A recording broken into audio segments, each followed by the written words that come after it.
Vostè va conèixer la guerra així en Nules i tota la pesca? Jo en 7 anys vaig prendre la comunió així en Nules. Després ja va vindre la guerra, ja no vaig poder estudiar molt perquè no d'això. Vaig fer fins als 8 anys vaig estar a l'escola, després ja vindrà això, als 9 anys ja estava la guerra i després ja no vaig poder estudiar molt tampoc, també vaig estudiar les 4 regles justetes per poder-me defendre i ja no he estudiat ja res més. Però quan vostè vas començar a estudiar, no, només estava jo. Mare meva.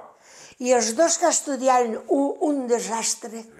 O sigui que després de pàrvuls ja pràcticament la gent ja anava a ajudar a la família. Quan tenien entre 9 i 11 anys deixaven l'escola i ajudar a la família, les xiques a les labors de l'hogar i els xics, en fi, el que podien fer, recaus i després ens ajudàvem en els repassos que diuen. Vostè haurà anat a escola? No, fill. Ah, no, no ha anat a escola, ostres. No ha anat a escola, per desgràcia. Ni a escola ni a escolo. Ah, amigo. Sé llegir, sé escriure, ha sabut fer números. Jo m'ha apanyat tot. Ara, tot el que sé, tot m'ho ha ensenyat ma mare. Ma mare era molt sabuda. Que meravella. Sí, però jo, res. Jo això d'anar a l'escola, diríem a la Mar que havia d'anar a l'escola. És que en aquella època estudiaven sobretot poques xiques. Ma abuela era mestra, doña Pascola Lauterio Mondragón. Sa abuela era mestra? Abuela era mestra. I tots els... Mon pare estava en telègrafos, l'altre en el de sol, 2 mestres de la saga de mestres. Però en aquella època ma mare tenia la il·lusió de que jo fora modista i qui li llevava la il·lusió a sa mare. En aquella època era obedir. I tu saps què fèiem perquè mos calfaven els peus? M'ho anem a l'escola, a aquestes escoles a Monar. En una llandeta de braces que agarràvem en una enceta i me la ficàvem baix del banc d'això per calfar-me les mans i els peus.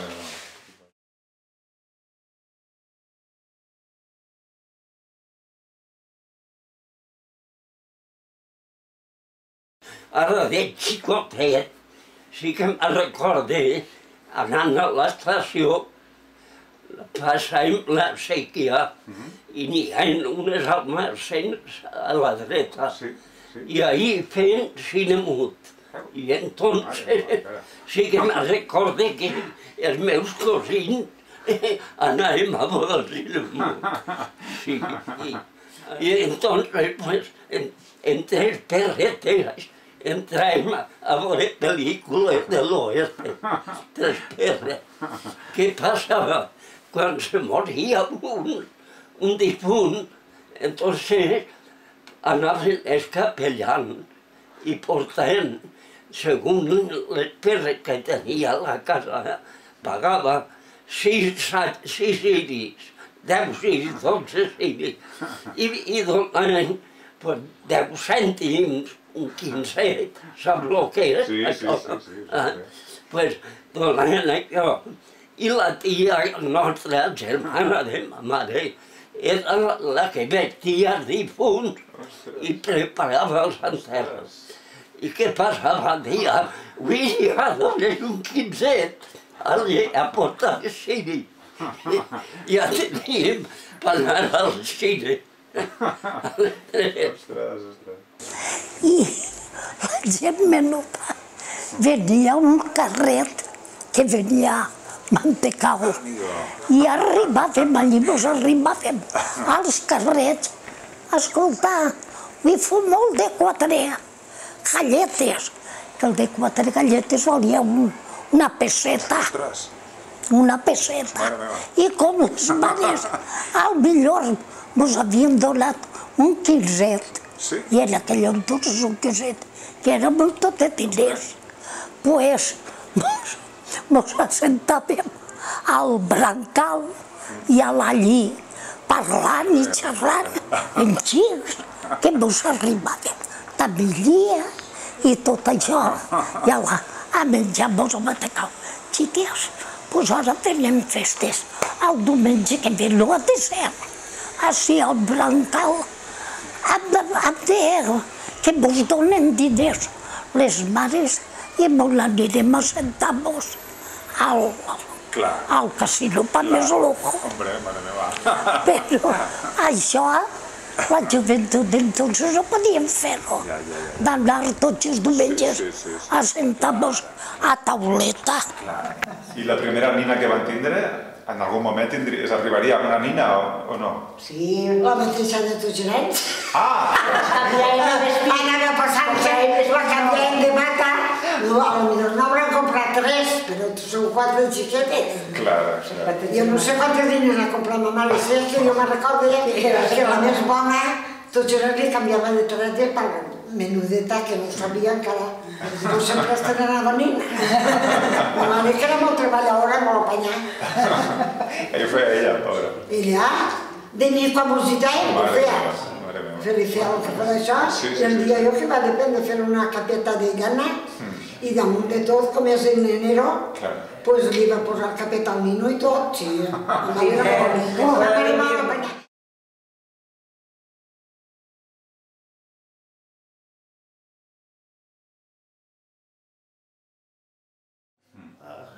Però Sant Segarra se va parar l'escola, no? Sí.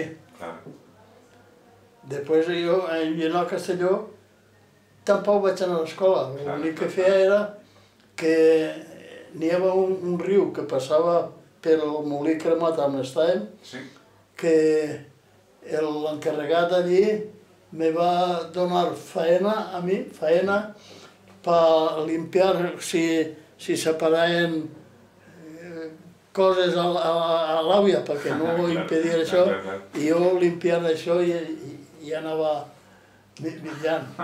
I vostè ha treballat molts dies de tot? Oh, jo he fet de tot. Menos robar i matar he fet de tot. Colillero, lladre de pernil, i jo què sé el que he fet en aquesta vida, per poder menjar.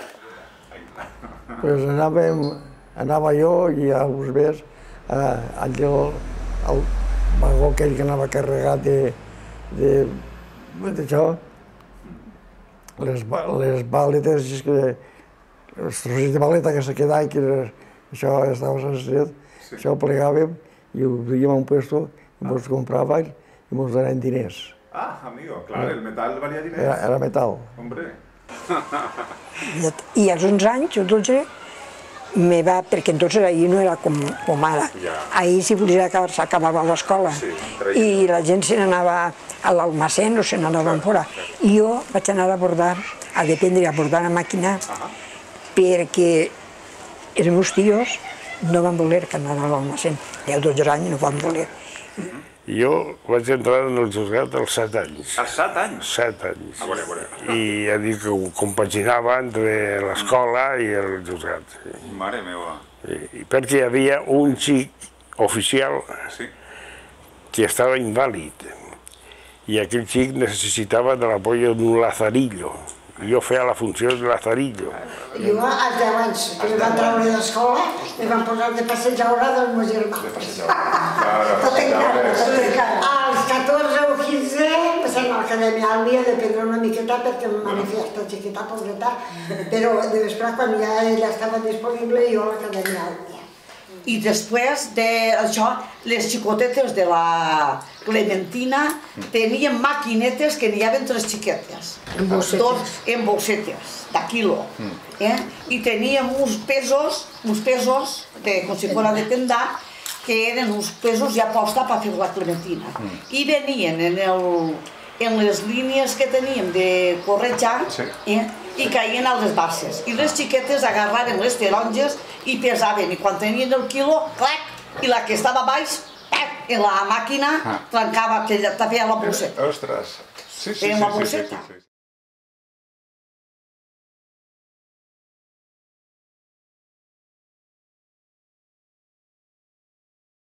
Morts a l'embraer, bombes que han mort amb tot. Jo no m'ha mort, no sé com, però no jugava jo en els mosquetons que s'havia carregat.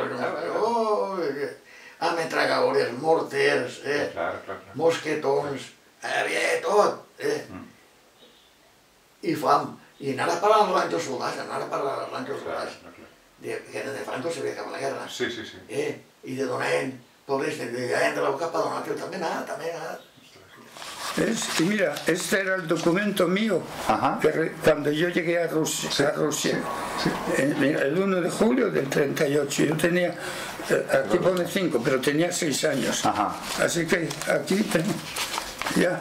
Qué barbaridad. A mí, en el 1938, como bombardeaban en España y morían los niños, entonces decidieron sacar a más de 30.000 niños españoles, unos a México, otros a nosotros. Como mi padre era piloto y él estuvo un año en Rusia, en el año 37 empezaron a mandar a los niños, y entonces a los hijos de los pilotos los mandaron en la última expedición, que fue en el año 38. I com ma abuela estava tan sorda, pobreta, pues com venien els avions, l'aviació i bombardejava i feia tantes maleses, vam anar pel camí a la mar, i ma mare, la ma abuela i jo, i ma mare me diu: tu, quan aneu pel camí, filla, si sents, o sigui, que sents que tocava la sirena o no sé què tocava, avisava que venien els avions, fiqueu-vos des d'un nord, no aneu pel camí, me deia ma mare, perquè ma abuela no ho sentia. I jo me duia de la maneta, ma abuela me duia de la maneta, els altres caras i la sort. I va vindre l'aviació. I jo feia: abuela, que ve l'aviació. I ja, ma abuela m'ho va ficar les dos, vaig d'un arbre d'un nord, m'ho vam ficar allí dins, fora de la carretera, perquè ma mare ens va dir que ens apartàvem de la carretera. Així estem.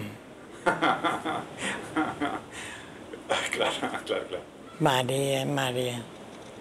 Historias para no dormir. Està clar? Sí. Pues això.